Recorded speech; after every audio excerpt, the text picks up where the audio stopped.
प्राचीन भारताच्या परंपरेत चक्रवर्ती सम्राट अशोकाने भारताच्या संपूर्ण भूभागावर राज्य केले. कलिंगाच्या महासंहारानंतर त्यांनी प्रचलित वैद्यकीय परंपरा झुगारून हिंसेचा त्याग केला आणि मानवतावादी बौद्ध धर्माचा स्वीकार केला. आशिया खंडात बौद्ध धर्माचा प्रचार आणि प्रसार करून सम्राट अशोकाने बौद्ध धर्माचा विस्तार केला. परंतु त्याचबरोबर शिलालेख, बौद्ध लेण्या याच्या माध्यमातून सम्राट अशोकाने बौद्ध विचारांची परंपरा संपूर्ण भारतामध्ये प्रसारित केली.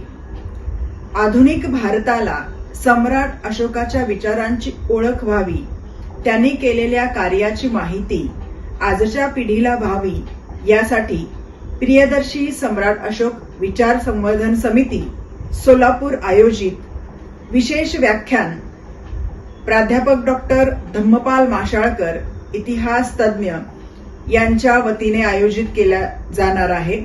विषय आहे बौद्ध मूर्तिकला आणि स्थापत्य. हे व्याख्यान डॉक्टर निर्मल कुमार फडकुले सभागृह येथे 27 मे 2026 रोजी सायंकाळी 6 वाजता आयोजित करण्यात आलेला आहे. या व्याख्यानाचा सर्व परिवर्तनवादी श्रोत्यांनी लाभ घ्यावा ही विनंती.